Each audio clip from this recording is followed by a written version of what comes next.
Welcome, everybody. This is the Sunday night bi-monthly IWWG open mic. I'm Kelly Dumar from the board of the International Women's Writing Guild, and I'm here with my board colleague, Katerina Konen, who is backing me up on this open readings, here with all of you, members and non-members from literally around the world, and with our feature tonight, Laurie Lambeth.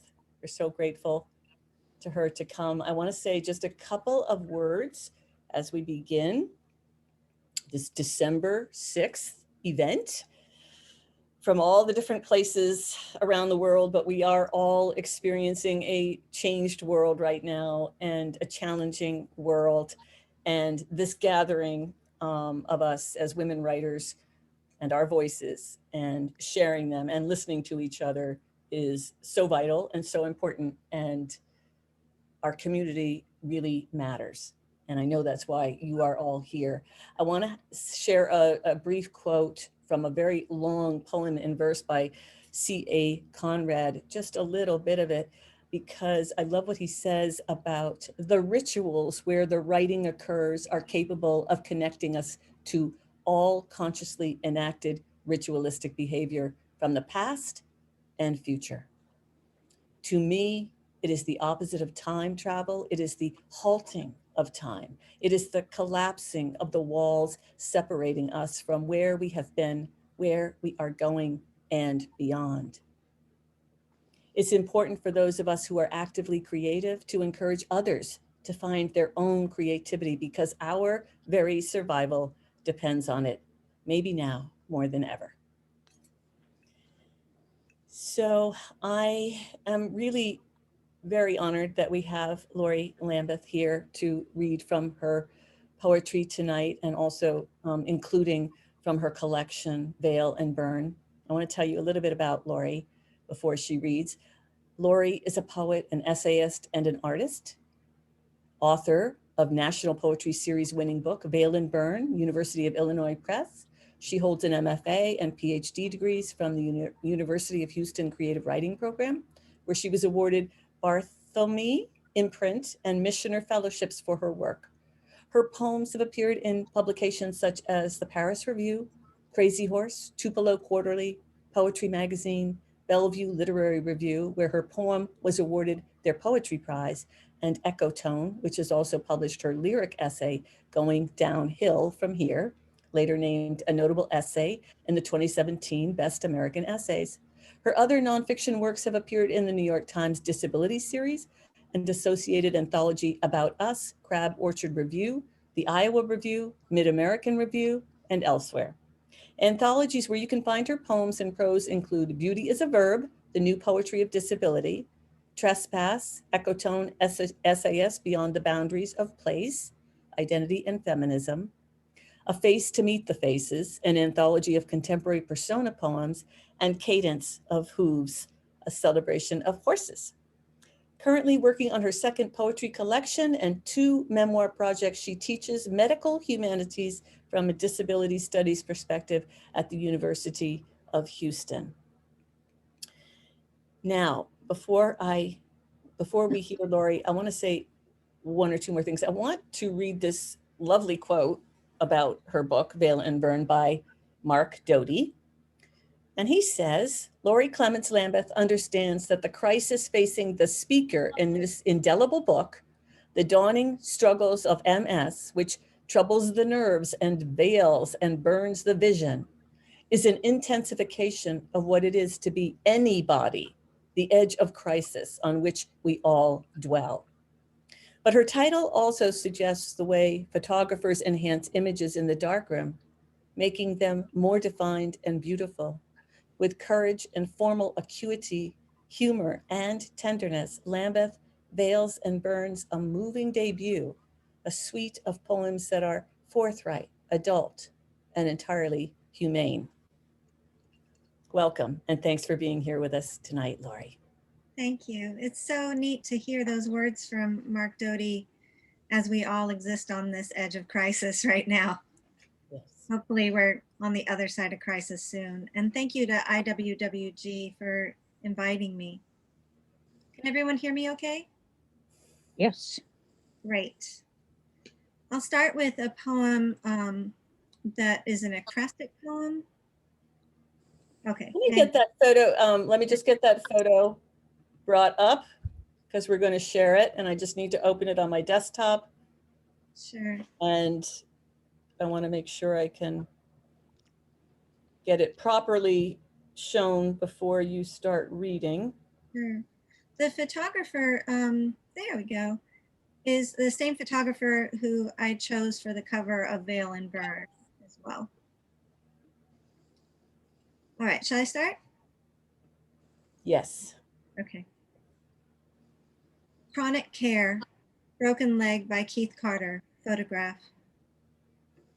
The girl in black dress and tights stands behind the fawn, hands clasped, their white blur forming almost a heart.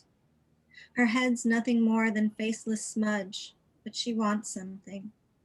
Her non-eyes plead through glass. Before her lies the fawn in focus, head lifted, intending to its right knee, the other foreleg tucked beneath the shoulder. The right hind hock twists all askew, unfolded to near arc, dragged long from the flank. The leg's twin toes have been scraping in dirt, splayed wide. The fawn has attempted to rise and cannot. Tufts erupt above the eyes, antlers in bud. The girl is close enough to kick or stroke the animal. Still she stands. I'll be the girl and you be the fawn, says the girl to me. Okay, I'm the fawn. Now draw your leg in so you look normal. I can't lift it, I tell her. Let me whisper you a secret in your giant ear, she says. Her whisper is nothing but smudge and thumbprint. I pretend to listen. Back she goes to her place. Why haven't you moved your leg? She says. I can't. The girl says, then I will pray over you. She mumbles a few words and waits. Leaves rustle. Are you in pain? She asks. Do you want me to be? I say, as the fawn. I don't know yet, she says. Do you need some food? Yes, please. I might die of starvation here, I say. Let's play some more first, she says. I rub my eye against my fawn knee. What is wrong with you? She says. Apparently my leg is broken. All I know is I can't stand or move it. She says, let's stand you up then. I suggest some food might help. Here, she says, offering a pile of rocks, are sugar cubes. Mmm. The girl works her jaw as if chewing. I will lift you. I will prop you against this gate and splint stakes up your legs so you'll stay. See, you look fine now. Your mama's sure to come find you. The fawn legs, the three I'm using, tremble from the strain. I crumple. Get up, dear. Come on, you're not playing right, she says. Then the girl says, I know, let's play freeze. She skips circles around me, says freeze, stops mid-skip, knee lifted. Did you freeze? She asks. Well, here I am, aren't I? Yes, and you look so nice, she says, just like that. Don't move. I want to be the girl this time, I say. No, silly dear, can't you see I am always the girl? Do you feel pain? I ask. I feel nothing in my hands and face. I am indistinct, but you shaped me, she says. Couldn't I be you just once, to know again what it's like to stand and move? I ask the girl. But my fond voice is fading and her voice is growing louder. Dear, you know what I said. No. And now you must play dead, she says. I tuck my head under my shoulder like a bird asleep. My tongue lolls to the side. Good job, she says, and she clasps her faded palms and laughs hard. You're dead, but you can breathe and your heart will beat forever. I hear my pulse thick beneath antlers. Dead means very still, she says. Beneath fawn ribs, my lungs whoosh like bellows. Your thoughts will leap and gallop, and I cannot help you. Will I move again? I ask. I can't work my other hooves now, I say to the girl. No, sorry, that's the game, dear, she says. But you have your heart and lungs and thoughts, I know. Couldn't I be the girl now? I ask. I have angered her. Distinct features, 2 eyes, a brow, and a mouth, sharpen for a moment. Never. I say, then I'll be the air next, or the dirt, or leaves rustling. That would be ridiculous, dear, says the girl. I will be the air, you'll see, and I will rise and lumber and tilt over this churning gray space. I will move again, I say, fawn voice faint. I won't play with you. Eat your stones, stupid dear, she says. I'll fetch a blanket to cover you. And the next poem that I'd like to read, is a poem I wrote a long time ago, and it's from Veil and Burn. It's called Symptoms. It's kind of feminist in perspective, I suppose. It seems to have a predilection for females, is the epigraph I have. That's from a book called Multiple Sclerosis, A Guide for Patients and Their Families. I'll try to tell you how it feels. Girdle my grandmother wore, tight-laced corset worn by her mother in Wales, but it seldom slips from my ribcage. No hooks or laces, only spaces of remission, then relapse, a trip to the ancient clothes again. Crinolines, skirts grazing ankles, long satin embroidered sleeves that rub and pull naked skin, saying, now and then you must live through this and this. All that fabric wound around torso, legs, the dresses and sheets binding to keep me in bed. The cure is rest, they tell me. Dizzy, drunk when I haven't drunk, I'm drawn to the wall to prop me. I've been known to sport a cane per the fashion to smooth the gait. Fix my mouth in a loose pout when speech eludes its muscles, tired, stiff as the garments that hold me. On occasion, they'll fall to reveal this body, a window of cellophane wrapping my limbs, a ring for each finger. And the next poem I'm going to read is also from Veil and Burn. It's entitled Seizure or Seduction of Persephone. I convulsed so hard I broke open, broke the earth, erupted and pushed out a narcissus by the roots. It doesn't matter where the flower broke on my body, through the skin, a pimple, my head, or the belly.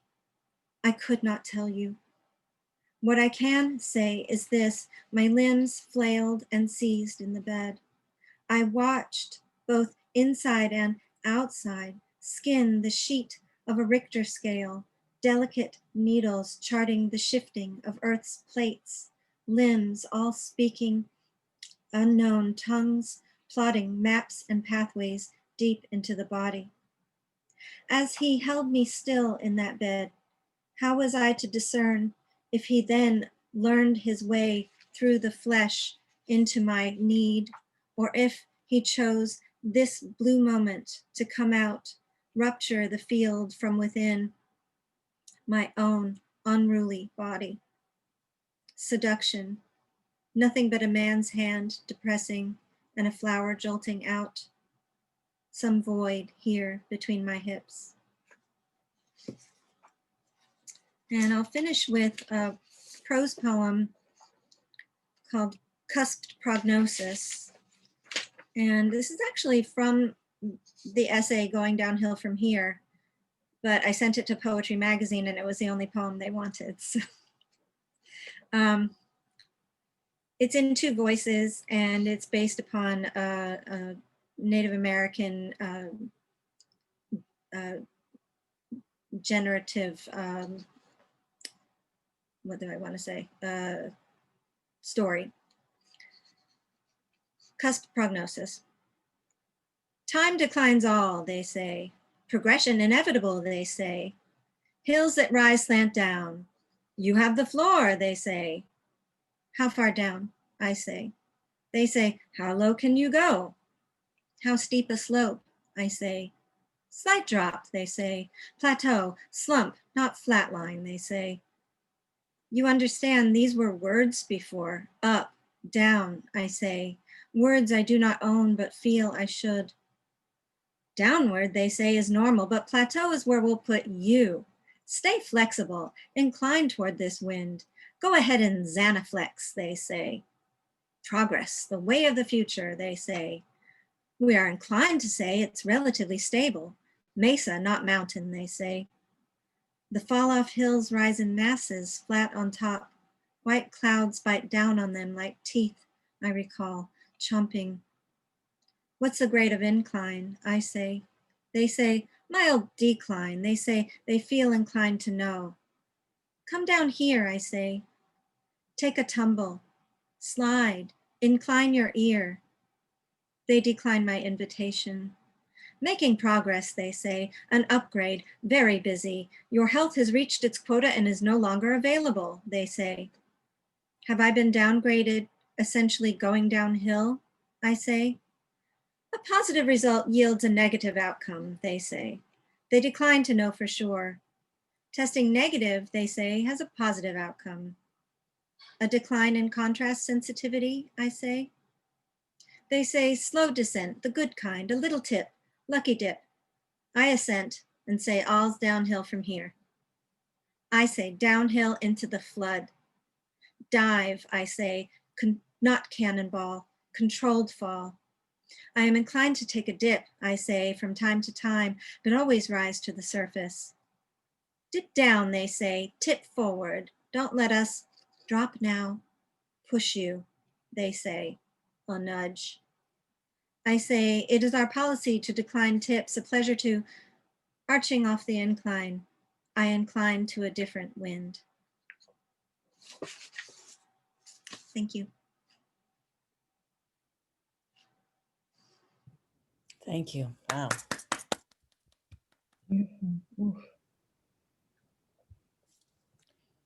Wow. I'm going to remove the spotlight and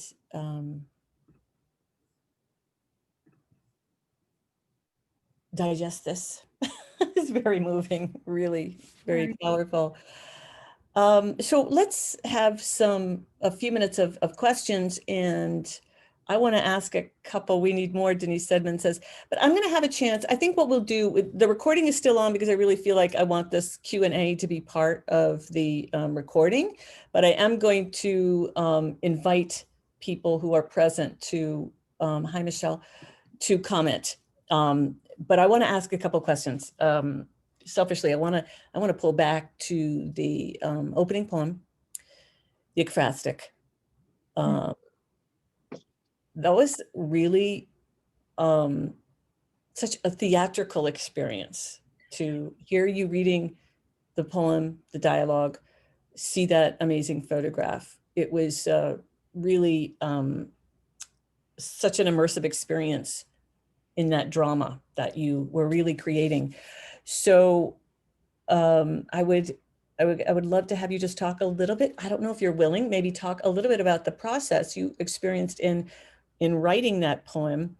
And I'm really, then I have one more question, but would you do that? Would you just talk a little bit about the evolution of that poem? Of course. So at the time I was experiencing a multiple sclerosis exacerbation that was affecting my left side of my body. For about 6 months, it was just my left leg, and I was kind of accustomed to that happening.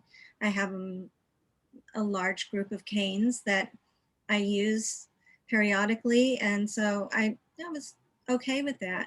But then it affected my hand, my left hand, and I couldn't type anymore. So that made me want to go to get physical therapy and see what I could do. So for 3 times a week, I would go to physical therapy at Tier Outpatient here in Houston, Texas. And I would have physical therapy for an hour and then have occupational therapy with my hand for an hour after that. And I started going to the pool as well. And what really struck me was that even though these were people who were trained in neurological conditions and understanding that people don't necessarily feel pain, that was the first question they would always ask. Are you in pain? And I would think, well, you know, this isn't pain. This is just I can't work my body.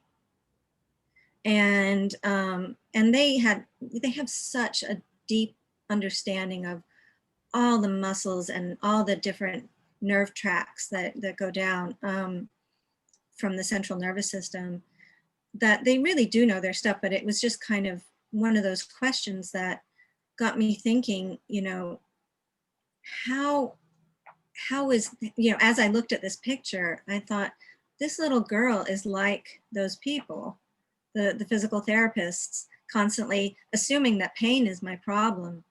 And it's really not a problem. It's just my life. I lived with this illness and have had it since I was 17 years old. But another thing too is just I feel like as I wrote the poem by hand in my notebook, and as I wrote it, I found myself realizing that this is about the chronic experience and about the disability experience. That the questions are always, what is wrong with you?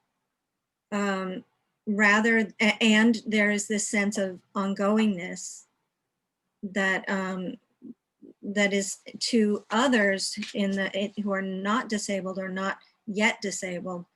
There is a sense of this must be a kind of death for you, and so that part of, you know, dead means very still, that the girl says in the poem, comes from that. Yeah, yeah. And yet, so one of the things that was really striking me is how much emotional depth you were able to achieve from a variety of perspectives. There are so many different perspectives that are communicated in that poem. And I was really interested in the evolution of the girl's attitude and how she really starts to move into anger. Mm-hmm. And that's a stunning moment. And I, I wondered if you had any comment about that. It seemed to me that I wondered if it was, this is part of what's being communicated, is the sort of the outsider view is eventually it moves from a certain, there's a certain tenderness, there's a certain interest, there's a certain patience, and then somehow that just gets eroded in the. Yeah, I have no idea how that happened exactly, because it's just in the momentum of writing the poem, and the, you know, the drama starts to take hold Mm. of what you're doing. And you know, so often with my work, I know my work is telling me something that I didn't originally understand. When I'm writing a poem, that there's a poem I didn't choose called um, I forget the name of my own poem. Okay, I'm sure we all do, but But it's about like your muscle spasming and hypertonia. And the poem brought me to my own death, and I didn't know that that was where I was going. I was sitting in a spot and thinking about another dead person and thinking about my own spasming leg, and then it kind of just traveled. The poem took me somewhere, and that's kind of, you have to, um, I feel you have to trust the work to take you where it wants to take you. And the girl just kind of, you know, I think she, to me, reminds me of some children when I was a kid, right, who were just mean children. And it just kind of tumbled along. yeah, oh my gosh. Well, it really just breaks so much open. other interesting thing I want to mention is it's very, I think it can be very challenging to create something fresh and original and imaginative over a myth that is so well known and so explored as the Persephone myth. And so I was just really so fascinated by the way your poem was really bringing this whole new imaginative element, this idea of the Persephone, really the embodiment. Her body becomes the earth instead of the meadow or the earth that she's, playing in, this being this other. It seemed to me that her body was becoming the earth in a sense for her. And the whole experience now comes internal into her body. I thought that was quite amazing. The reversal of the narcissus, the blooming becoming this void. I just really feel like your poems are so brilliantly embodied in a way that I feel like it's just gives us this deep understanding of women's bodies, this particular illness, but it feels expansive. I feel like it really sort of puts me into my own bodily experiences in ways that maybe I've not quite ever gone. I'm going to give a little bit unusual. So I just want to give a couple of minutes. So maybe 2 or 3 comments live Can I from. show what that poem looks like too? Is that all Oh, right? yes, I thought of doing that too. I think that's so important. So yes, absolutely. So you can see the gutter down the middle of the page, and that's why I read it that way. So the poem kind of enacts a Yes. sense of brokenness. Yeah. Yes, I'm so glad you did that. I thought of doing it too, and then so I'm so glad you did that. Important to see that. So I'm going to ask for 1 or 2 hands of people who might want to just give Laurie. You could ask a question, or you just may want to make a comment about her work personally. Katerina, did I see your hand? No. Okay. So does somebody want to unmute and say anything or ask a question?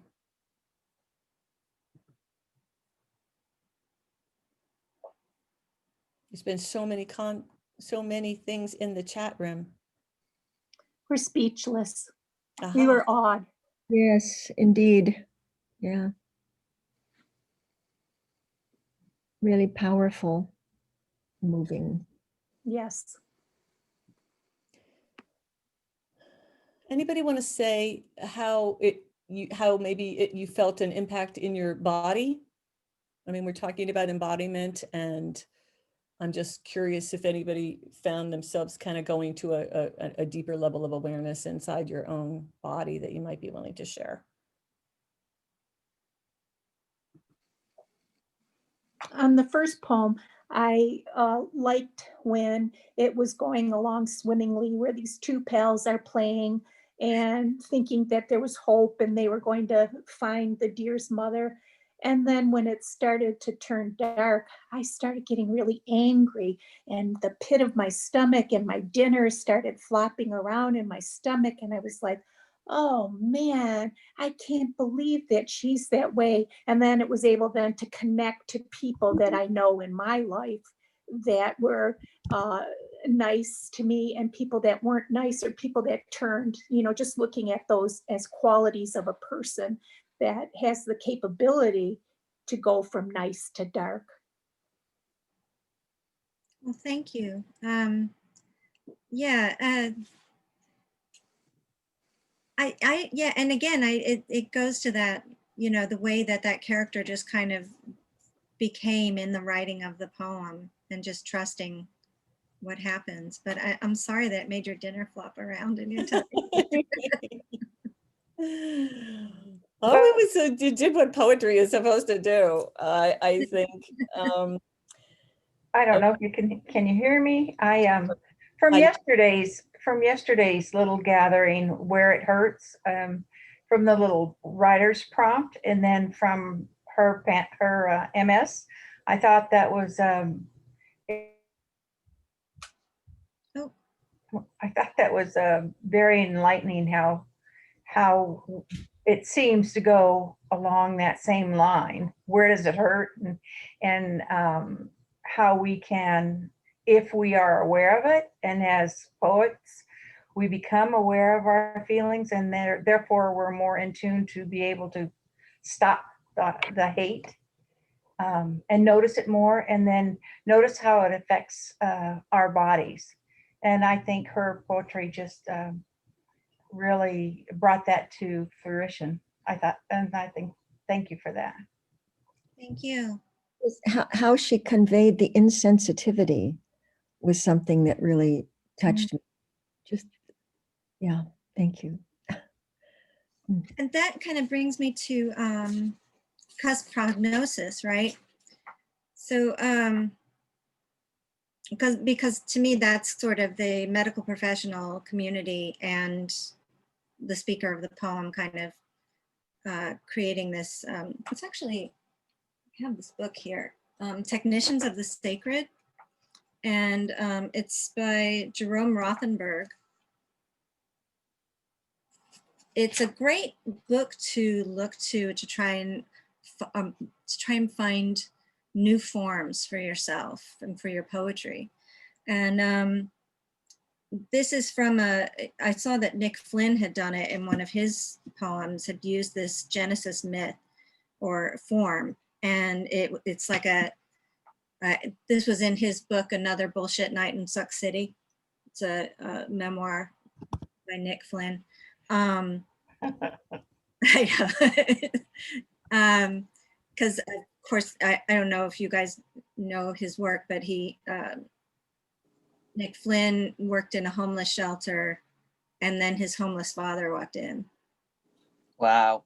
And his father had left his mother had committed suicide, all this stuff, right? And so the book is about that, and also about alcohol abuse. So the way he uses the form of the Genesis myth is I'm trying to see which, because I want to say it is a tribal myth, but I think I'm doing a disservice by not giving it to the exact tribe. But he uses it for naming drinking, just all kinds of names for being drunk. And you know, it's they say, I say, they say, I say, or you say, I say, he says, I say, kind of thing. And so I thought, well, let me see if I can just try and use that form.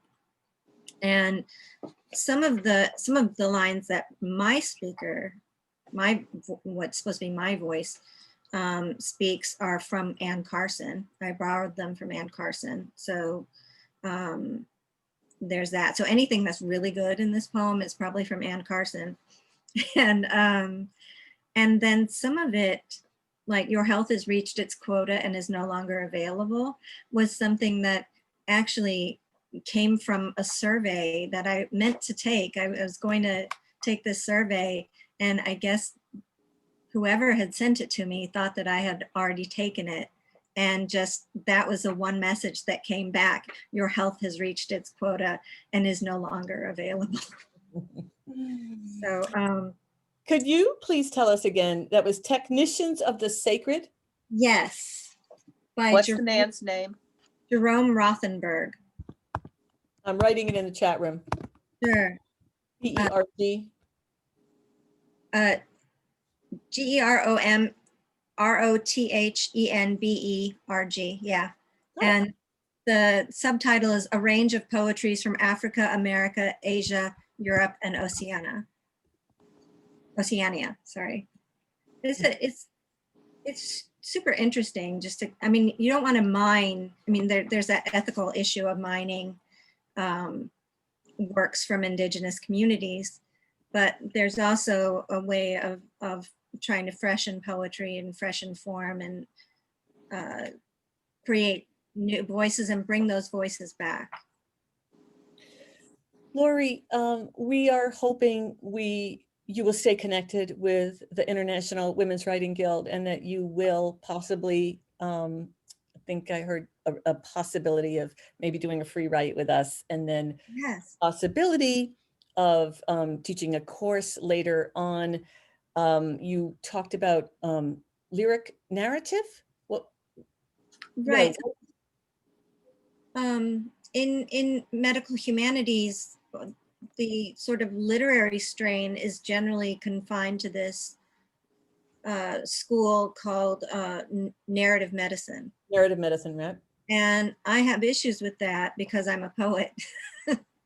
And I think that sometimes with narrative, even though there's narrative in poetry all the time, right? Lyric can't exist without narrative.